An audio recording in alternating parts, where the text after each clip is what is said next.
What's up, guys? Before I get into the video, make sure y'all subscribe and leave a like. And if you have any video ideas, make sure y'all leave them in the comments and I might give them a try. I'm making videos like this for the rest of the finals, even though they're almost over and going into the off season. But let's get straight into the video. Well, the Celtics are officially up 3-0 over the Dallas Mavericks after a pretty convincing win once again last night in Dallas. Now, the game last night went the exact same way as every game in this series has. The Mavericks start off hot. They have a big first quarter and maybe even have some momentum going to the second quarter. But once the third quarter hits after halftime, they lose it and the Celtics get a big lead on them. And then at the end, the Mavericks make a big comeback and they challenge the Celtics. But the Celtics end up winning every single time, and it was no different last night. The Mavericks once again started off hot. Luka was playing well. Kyrie was playing the best he has all series. Kyrie started off the game hot with 9 points in the first quarter, and by halftime, he had scored 20 points. He was the leading scorer for the Mavs, and he was doing it pretty efficiently as well. He made 8 out of his 14 attempts, and he was finally making threes as he shot 80% from the three. And this was a huge boost for the Mavericks. I mean, we knew we were going to get from Luka. At the end of the first half, Luka had 17 points, 3 assists, and 3 rebounds, and he was shooting 43% from the field. But this was expected. Luka has been doing this all series, and Boston actually encourages him to do this. But what they didn't have in the past was Kyrie Irving. And Kyrie Irving coming out with 20 points was pretty significant for the Mavericks, especially considering that their third leading scorer was Derek Lively, who only had 5 points by the end of the first half. And that's why at the end of the first half, the Mavericks were winning. Granted, it was only by 1 point. They was 51-50, but it was a lead nonetheless. And one that if Kyrie was able to sustain his level of play, they could have kept it. But it went the exact same way it always does. The second half comes, and Boston goes on a huge run. They outscored the Mavericks in the third quarter 35-19, which is a huge discrepancy. And going to the fourth quarter, they were up 21 points. But then the Mavericks went on a 22-2 run, one that featured PJ Washington making 2 3-pointers and scoring 8 total points during the midst of this run, which trimmed the 21-point Boston lead down to just 1. Now, the numbers may not seem that great to you. 8 points, 2 made 3-pointers out of 22 points. That's not really that significant. But think about it like this. That 3 that he made was the first 3-pointer that anybody not named Kyrie Irving or Luka Doncic had made for the Mavericks all night. Dallas desperately needed somebody outside of Luka and Kyrie to step up for them because, like I mentioned before, nobody was. But this is nothing new. This is how it's been all series. 4 of the top 6 scorers in the series are Celtics, and it probably would be 5 out of the 7 if Kristaps had played in Game 3. While on one hand, the Mavericks have had Luka Doncic as their leading scorer every single game, the Celtics have had a different one in each individual game. In Game 1, it was Jaylen Brown. In Game 2, it was Jrue Holiday. Game 3, it was Jason Tatum. The idea that the Celtics are deeper than the Mavericks is nothing new, and it's even one I talked about in my video earlier.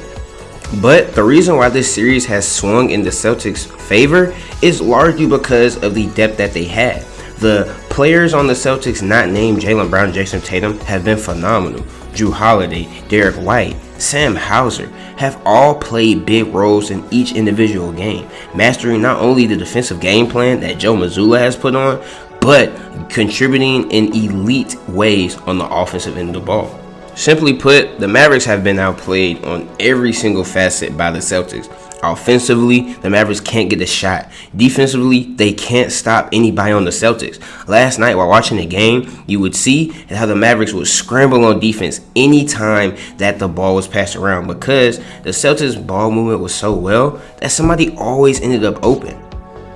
And the defense from the Mavericks this entire series has been horrible, and a good reason why the Celtics are pretty much scoring whenever they want to against the team. And even from a duo perspective, the Celtics are outmatching the Mavericks as well. Yes, Luka has been playing phenomenal, like I stated before, but Kyrie Irving really hadn't had a good game until last night. And when Luka fouled out, Kyrie was struggling to get any type of shot off. Now, that was more due to the role players being unable to do anything when they have the ball in their hands, and the fact that Boston was blitzing Kyrie every time he crossed half court. But still, he couldn't do anything, but Jason Tatum and Jaylen Brown could. Like last night when Dallas surged to their 13-point first quarter lead, there was Jason Tatum right there, who scored 20 of his 31 points in the first half to keep the game close. And when Boston needed buckets down the stretch when it became close, there was Jaylen Brown, who scored 24 of his 30 in the second half, including 9 in the fourth quarter. Now, it wasn't a flawless game at all. Tatum has struggled with his shot as he has all series, as he finished 11 for 26, and Brown was 2 for 9 from 3. But they refuse to get discouraged, and it's the playoffs. Field goal percentage doesn't matter too much in the playoffs as long as you're making the shots when they count. And that's exactly what they did. When Dallas with game momentum, there was one of these two on the other end making a big play. Like when Tatum had a drive and dunk in traffic that pushed the Celtics lead to 6 late in the fourth quarter. Or when Brown hit a 21-foot shot that really put the game away at the end. Versus on the flip side with Luka and Kyrie. Kyrie played well last night, but Luka not so much.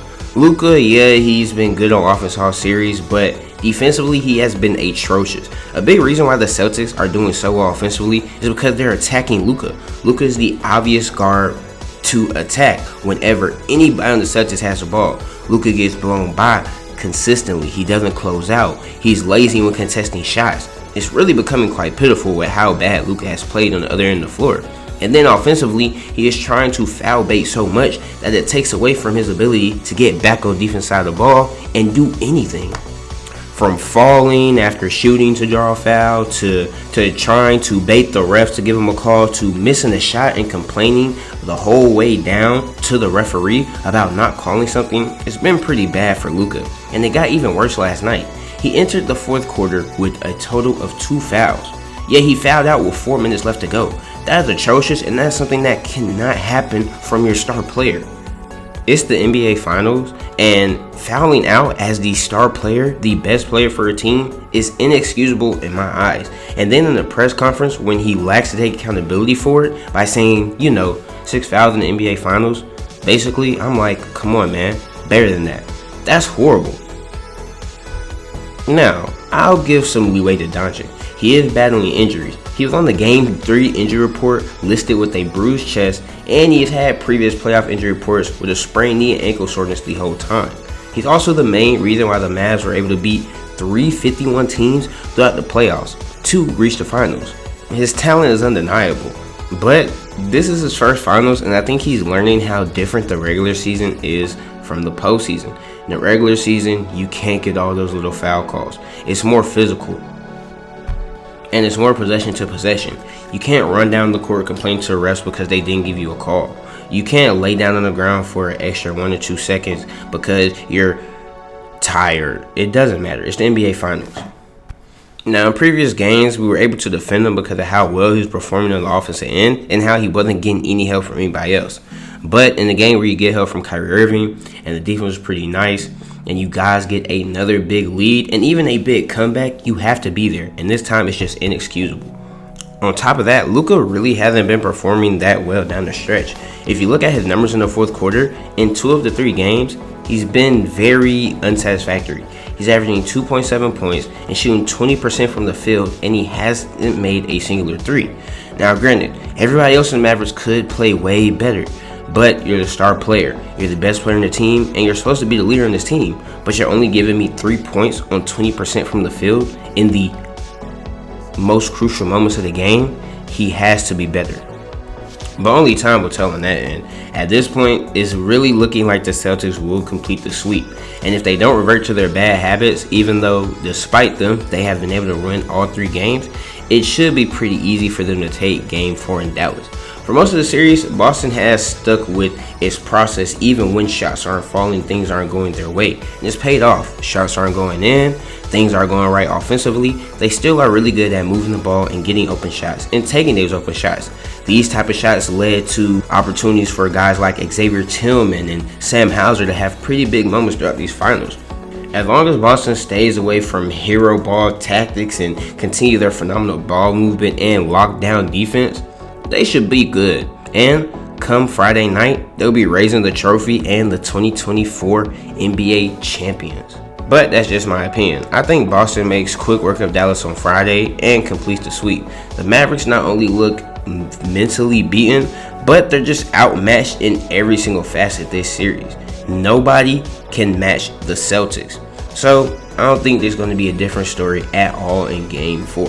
That's just my opinion though. Let me know what you guys think in the comments. Do you think Boston completes the sweep and takes home their record-breaking 18th championship? Or do you think the Mavericks put up a fight and extend the series a little bit longer? Put that down in the comments. But that's all for me. And until next time, peace.